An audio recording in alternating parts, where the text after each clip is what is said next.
Alright guys, welcome back to another tutorial. Today we've got a request for an Algebra 2 section. It's called Factoring Algebraic Expressions. Okay, so again, like the other ones, I'm going to go straight to the application and I'm just going to start doing some problems. This actually doesn't cover everything I was thinking it would, so we'll talk about it in terms of this application. Alright, so I'll cover the things that are on the application. I'm going to do probably 3 or 4 problems, but I'm going to do one of each type. Actually, I think there are 3 types, so I'll do 3 problems probably. In any case, let's go ahead and start. So this is the application. Remember, this is Algebra 2A, Factoring, Algebraic Expressions, and it starts off real easy. Let's go ahead and start this off with a black marker here. And they've got 2x cubed a plus 2x squared a. All right. So the idea is that we're going to pull out factors of everything on here. You guys will want to use a pencil for this, to be honest with you. It's much more simple with a pencil. You will want to erase and whatnot. I'm going to be doing it kind of a long way, step by step like I always do. So I'm just going to use marker since I won't be doing any erasing, but it is better to do this in pencil. Let's see, I'll use black, red, blue, and green ought to stand out. Alright, we'll use these colors. So 2x cubed a and 2x squared a. Here's the thing. You're just going to go in order, and you guys already know that me personally, I prefer my problems to be in alphabetical order. So I'm going to rearrange this. Again, this is just personal preference. It doesn't really matter what order you do it in. I don't think it matters for Play-Doh. Actually, when I finish this problem, I'm going to go ahead and test it by putting it into Play-Doh, and we'll see whether or not it accepts it, even though I changed the order of the letters. Okay?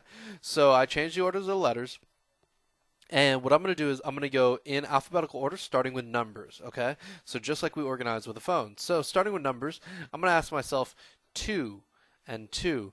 What is the greatest common factor of 2? They're the same number, so it's a little easier. Normally these will be different numbers, but whatever.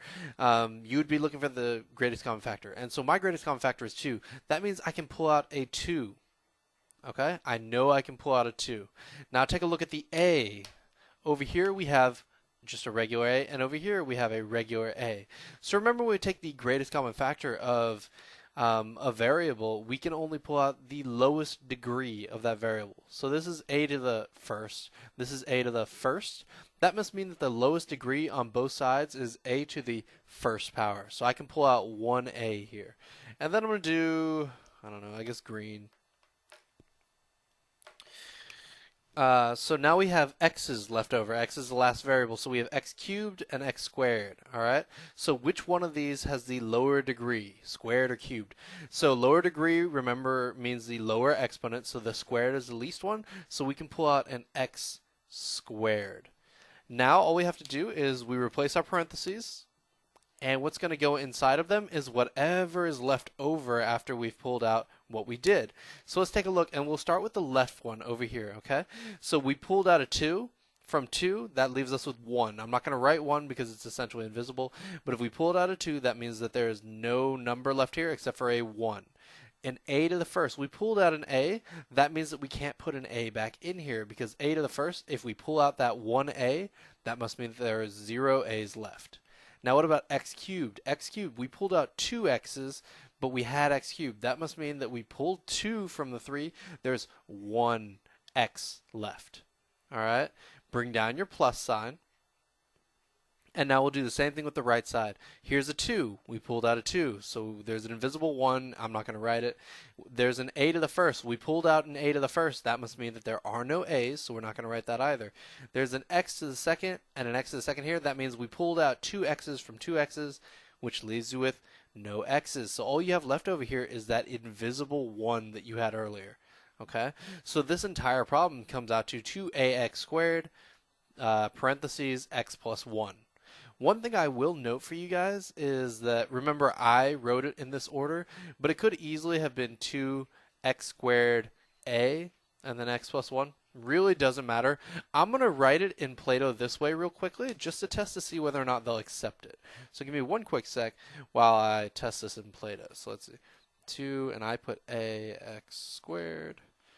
In parentheses now, I want... Oh, okay.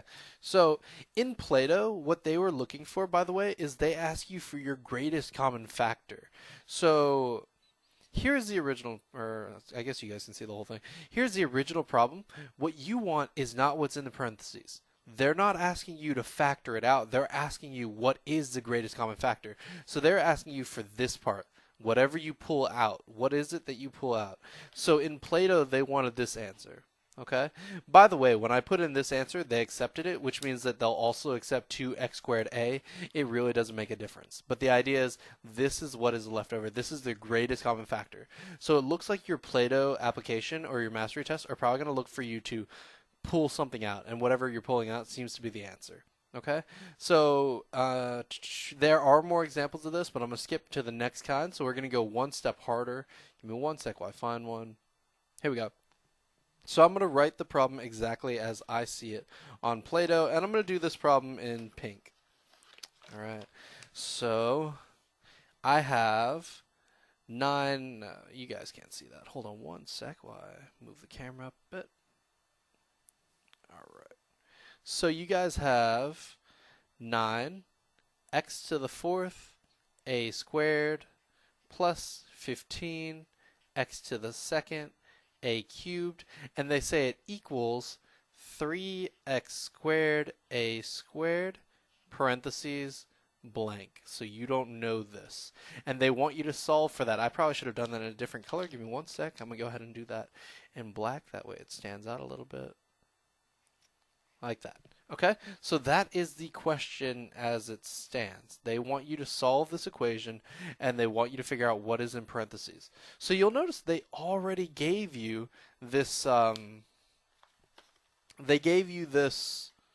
what is this called? This factor. Okay, it might be the greatest common factor. I don't really know. I didn't test it.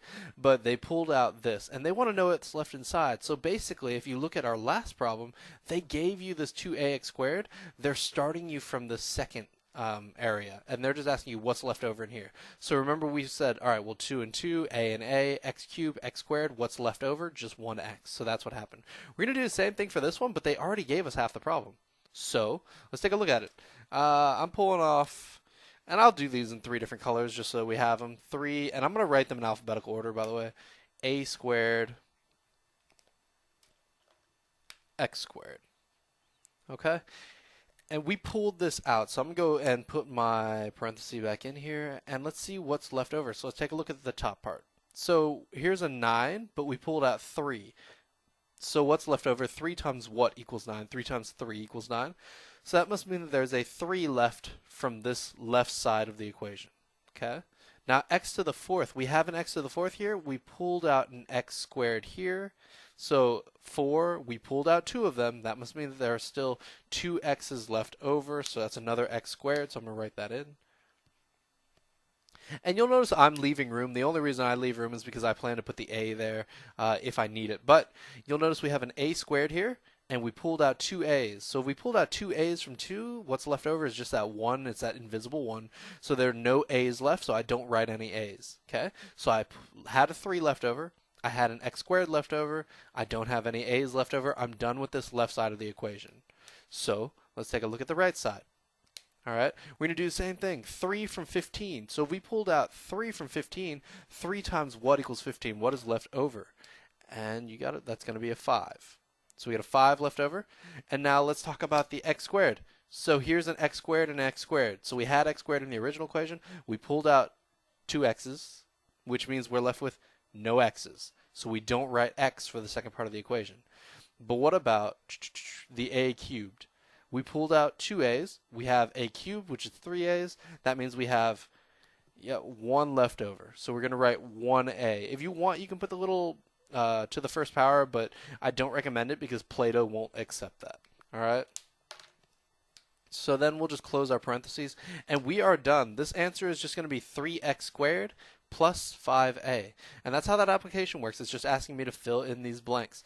But the idea is, again, this is my factor. They already gave it to me. So how does this go into that? How does this go into that. And after you split them up, you end up with this. And this is your final answer over here for this application. All right? So that's one more step. Let's go one further. Let me see. There's going to be a more complex one eventually. Okay. I skipped one that I kind of wanted to do with you, but that's okay. They're going to give me a new problem. And this problem is going to be a little bit longer. Or it's going to be a little bit harder because it's a little bit more mathematic. The other ones, you were just kind of pulling things out. This one's going to be a little bit more troublesome. So, they gave you a pattern that they're asking you to memorize. X squared plus A plus B plus, times X plus AB is the same as X plus A times X plus B. This you can memorize if you want, but for me personally, I just think of it as, what do I think of it as? I think of it as factoring, okay? This is just factoring to me. So when I factor, this is how I do it. Here's the example problem that they gave you guys. All right, so they gave you guys x squared minus 3x minus 40. So I'm going to show you the way that they do it, and then I might show you the way I do it, depending on how much I like how they do it. Because if I think the way they do it is pretty good, I'm going to have you do it their way, just in case a question comes up that specifically needs you to do it their way. You can probably always do it my way, but like I said, if they teach it to you this way, there's no point in you not learning it that way. So you'll notice that just like our original equation, I got x squared and x squared. So it looks normal here. But over here, I've got a plus b times x. Sorry, that is a janky looking x. But it's a plus b times x. This is a plus b. That 3 must be a plus b. So if I think of it that way, let's go ahead and rewrite this. I've got x squared. And then it's not plus for me, it's minus because my problem's a little bit different.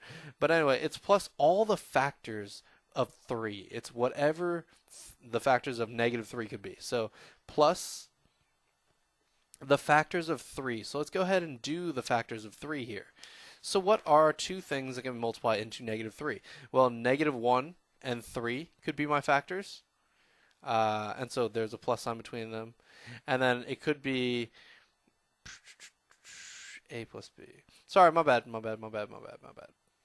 What I meant was the two numbers that add into negative 3. So this could be like negative 3 plus 0. This could be negative 2 minus 1. This could be whatever. A bunch of different numbers that add up to negative 3. This could be like negative 10 plus 7. You really never know. This could go on and on and on. You know what? I kind of hate the way that they do this. Yeah, I don't like that at all. You know what? Forget this. What we're going to do instead is I'm going to have you just do it my way because I don't like their way at all. So let's restart the problem. X squared minus 3x minus 40. All right. And all you're doing here is you're asking yourself, what are some numbers that go into 40? Let's label all the factors of 40. I'm going to do this one in green. So all the factors of 40 are things like 2 and 20, 4 and 10, 8 and 5, 1 and 40, obviously. So there's always a 1 in whatever the number is. This one's normally useless, but every once in a while it exists. So go ahead and don't forget to list it. Let's see, 2, 20, 4, 10, 8, 5, 6, 7, 8, 9, 10, 11, 12, 13. 14, 15, 16, 17, 18. I think that's it. So I think it's just these 4 factors. Now, the next question I want you to ask yourself while you're factoring is, of these factors, can any of them add or subtract to negative 3? Like, ever. Can any of these give you, can 2 and 20, like if this is negative and that's positive, so a negative 2 plus 20 is a positive 18. A negative 20 minus 2 is going to be a negative 22. So like, can 2 and 20 ever combine to equal negative 3? The idea is, can I get one of these sets of factors to equal negative 3? 2 and 20 will never add or subtract to negative 3. It doesn't matter what you do. What about 4 and 10? So, 10 minus 4 is 6. 4 plus 10 is 14. 10 minus 4, 4 minus 10 is negative 6. You can get 6 and 14, positive, negative, but you're never going to get 3. And our goal is to get a negative 3. So what about 8 and 5? And you'll notice 8 minus 5 is 3. 5 minus 8 is -3. So you've already got the idea. It's probably going to be that 5 and 8. All right, but let's talk about 1 and 40. 1 and 40, can they ever add up to 3? No. So the idea is factor this number to all its different factors. And sometimes this is harder because you might get a number with a million factors, in which case my way is kind of bad. But for the most part, you can name all the factors really, really quickly. So like I named all 4 factors really fast. And once you get really, really good at this, you'll notice immediately that this adds up to 3. So it makes your life a lot easier the more you practice it. Anyway, I'm going to go ahead and complete this. Let's go ahead and move on down to the next step. One sec. All right. So now that we've got all our factors down and we know that we're using 8 and 5, here's what you do. Let's take a look at our leading coefficient. It's 1, so it's just this x squared, right? What times what equals x squared? So if we just take x and we split it apart, you've got x and x equals x squared. What you'll do is you'll put your parentheses, and now you've got an 8 and a 5. You're just going to put each of those in one of the parentheses. It doesn't matter. You can put 5, then 8, or 8 and 5. I'm going to put 5 and then 8 just because I put it 8 and 5 here, and I want to show you it does not matter. You can put them in whatever parentheses. Now we have to figure out the signs. Okay? So the signs exist like this. I need a -3. I know that my outer term, my 8x, and my inner term, my 5x, need to add up to -3. That must mean that I need a bigger negative number. So between 5 and 8, which one of them is bigger? Hopefully you know that 8 is a bigger one. So we're going to make this the negative number and this the positive number. Okay? So again, let's reiterate that. That was because I found the factors that could add up to 3, 8 and 5. And then I picked the one that made it to where I get a -3 when I multiply my outer and inner terms. Just to prove that, I'm going to go ahead and FOIL this real quickly, just so that you guys can see what it equals. So x times x, that's first, is x squared. Our outer terms, x times 8, or -8, is going to give us -8x. Oh, you guys can't see that. There you go. So x times x, x squared, x times 8x, or I'm sorry, x times 8 is 8x, and that's a negative. And then positive 5 times positive x is going to give me plus 5x. And my last term, positive 5 times -8 is going to give me -40. All right. Now I'm just going to combine like terms. X squared and then minus 8x plus 5x gives me a -3x minus 40. And you'll notice that this is exactly the same as our original problem up here. Okay. So our original problem and what you just did the math to find out are exactly, let's see if I can't get them on the same screen, are exactly the same. So here is the beginning, here is the end. They're exactly the same. So let's go over the steps of factoring again. And I know this video is getting a little longer for one of my math videos, but I want to make sure you guys have the steps, okay? So step by step, first things first. You're going to learn, get your equation, or your expression, I guess. Get your expression in this form. ax squared plus bx plus c. Okay? And that just means that you need some number x squared plus some number x plus some number. Okay? Just like this. So you'll notice that this one was x squared. So our a here is 1. Our b here is minus 3x. So our b here is -3. And our c here is -40. That's just how that one happened to happen. And that is... Oh, there's actually another kind of problem in your applications. I guess I'll go over that too. But anyway, yeah. So your step 1 is to get your expression in this form, ax squared plus bx plus c. Now, you know, all this green's getting kind of nauseating. I'm going to change to black real quick. Step 2, factor c. Factor c. Okay? Step 3, and I guess I'll just keep changing colors because, I don't know, I can. Okay. Or anyway, in any case, wow, I don't know, I'm getting tongue-tied. Anyway, factor c. I guess because this is a longer video. Now that you've factored c, which factors can combine to get b?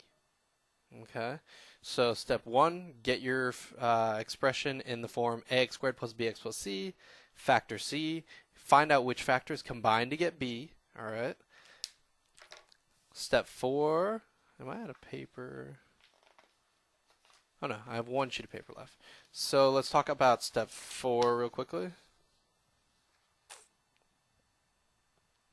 So step four is going to be now that you've factored and you know which factors combine to get b, factor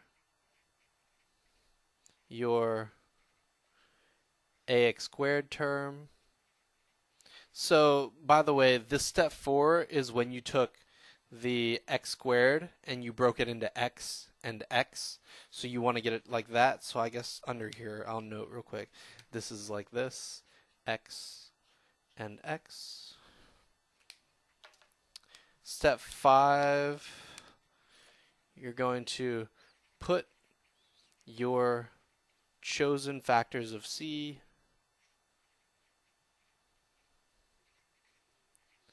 into your parentheses,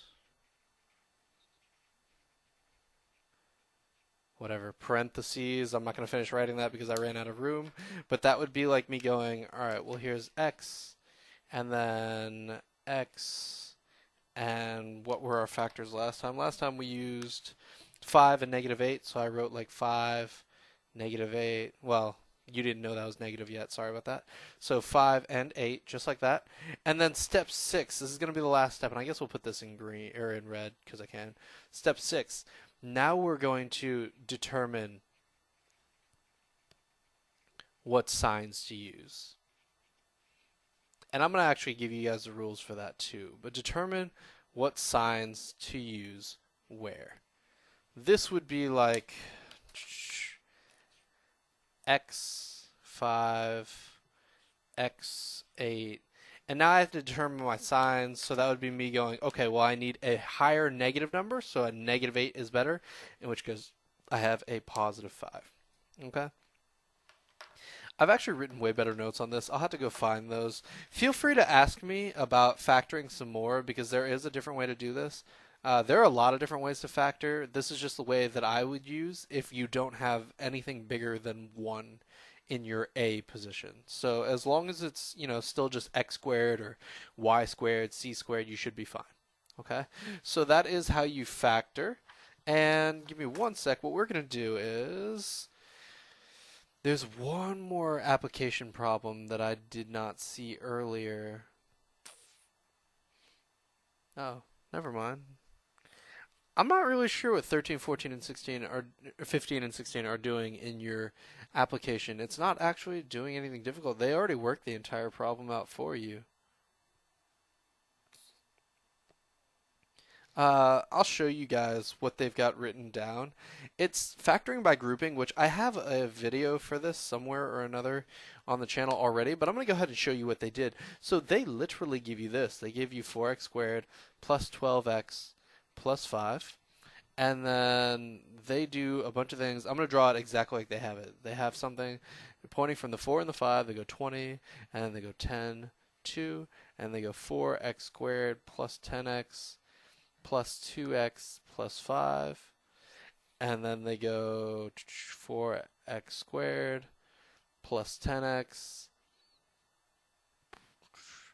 in parentheses plus 2x plus 5. And then they factored out 2x plus 5 plus 1 outside of 2x plus 5. Alright, so this is exactly what they gave you, and they're asking you to factor by applying the distributive property to the last step shown on the left. So they already gave you the entire problem. They're just asking you to finish it. If all you have to do to finish it, you just have to split these up into 2 parts of a problem. So give me one sec. It's whatever is outside the parentheses and whatever is inside the parentheses. You'll notice that the things inside the parentheses are both 2x plus 5. When that happens, you do something called factoring by grouping. Okay? So getting to this part's actually the hard part, but if they give all this to you, all you have to do is take whatever's in parentheses, write it one time. And then you take whatever's not in the parentheses and you're going to put it in parentheses. So there's a 2x over here, so I'm going to write a 2x. There's a plus sign over here, I'm going to write plus. There's a 1 over here, I'm going to write 1. And that is actually the final answer to my problem. Okay, so factoring by grouping is a whole different thing. I do have a tutorial on that on our channel, so feel free to look back at factoring by grouping if you want to understand that more. But this is what factoring is. Okay, so let me get you those steps again. There's steps 1 through 3. Feel free to pause it now. I'm going to go ahead and switch over to the other thing. And then there is steps 4, 5, and 6. I will get them all on screen in just a sec. You know what? This one took a much bigger page than the last one did. In any case, that is steps 4, 5, and 6. Okay, so feel free to pause that, do whatever you need. But that is how you determine factors, and that's how you factor something. Again, I know that this one wasn't my best tutorial, so feel free to contact me if you need me to explain further. Like I said, I think I did this all in factoring by grouping, so just let me know. Talk to me and tell me what you need. Okay? Hopefully this helps out, and I will see you guys next time. Bye. Okay, guys, so I actually noticed something. Where'd my mic go? There we go. Okay, so I noticed something as I was recording the last video and I was reviewing it while I was saving. I noticed that I didn't exactly explain how I knew what sign to put where. Like, I sort of explained it, but not really. So I want to go in a little bit more detail about how this worked.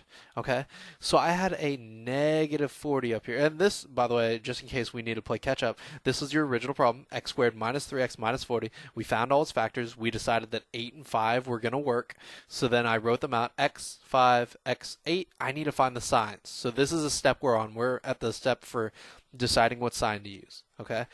If you have a negative number here, and let me get a different marker for this, but if you get, for whatever reason, a negative number over here, that means that you know your two parentheses are going to have different signs. I'm either going to have plus minus or minus plus. I don't really know which one yet. Okay, but you know that they have to be different signs because the 5 and the 8, when we multiply them together as the last term in FOIL, they have to equal a negative 40. And a positive gives you a positive 40, and a negative gives you a negative 40. Or I'm sorry, a negative and a negative gives you a positive 40. And you need a negative 40, so you need one of each, one positive, one negative. Okay? So now that I know that it's a negative and I need one positive, one negative, I go to this term here. And I notice that it's a negative. This sign determines which of my numbers is going to be positive or negative. If this sign is negative, that must mean I need a bigger negative number, in which case I get a negative 8 and a positive 5, like you saw in our problem. If, however, this 3x was actually a plus 3x, so let me make another situation, and we'll do this one in black. Alright, so if I had another imaginary situation where my problem was x squared plus 3x minus 40. We go through the same factoring. We're going to get the same things, x5 and x8. Nothing's changed so far, but now I know that one's going to be positive, one's going to be negative, okay? And I don't know which one's which, but because it's a plus 3x, that must mean that I need the bigger number to be positive, in which case my 8 has to be positive, my 5 has to be negative. So it all depends on the signs for this last term and the sign of this middle term. Sign of the last term, sign of the middle term, okay? Now I'm going to give you guys an example problem where it doesn't matter. So let's pretend... Okay, I've got one for you guys. So I'm going to use a problem that's kind of similar. Not all problems are factorable, so I can't use the same equation and just change the sign. So I'm going to give you guys a new problem. Let's pretend this problem is something like x squared plus 40 plus 13x. Okay, actually, yeah. And then I'm going to do two problems like this. This one's going to be x squared plus, minus 13x plus 40. Okay. So again, you're going to go through that same process that you did earlier. You're still going to be like, okay, well, this is 2 and 20, 1 and 40, 4 and 10, 8 and 5, that kind of thing. Okay, you still do all that same stuff, and you still end up here, x, 5, x, 8. All right, but now we got to determine signs again. If this is a positive, if your last term is positive, that means you know you need either plus plus or minus minus. They have to be the same. So you'll notice that in the last problems, the negative meant that we had one plus sign, one minus sign. The negative means we have one minus sign, one plus sign. It's always one of each. But with our new problems, if we have a plus sign up here, that means that we have to have the same sign in both. So with positives, it's actually really easy. So if we know it has to be the same sign, let's look at this. It's a positive 13x, right? A positive 13x only shows up if you've got a positive 5 and a positive 8. All right? Same's going to happen down here. You still got x, you still got 5, you still got x, you still got 8, but you're positive 40. All right, so positive 40 means we are, again, going to have a plus plus or minus minus. Let's take a look. This sign is negative. Because this sign is negative, that means I need two negatives. Okay, so that is how all of that works. That's how the positives and the negatives works. That's how I was deciding how the signs work. So I'm going to tack this on at the end of the last video. I apologize that it's kind of abrupt, but I thought it would help out. Okay, so I'll see you guys next time. Again, call me or text me or whatever if you need some help with this. Best of luck. I'll see you guys next time.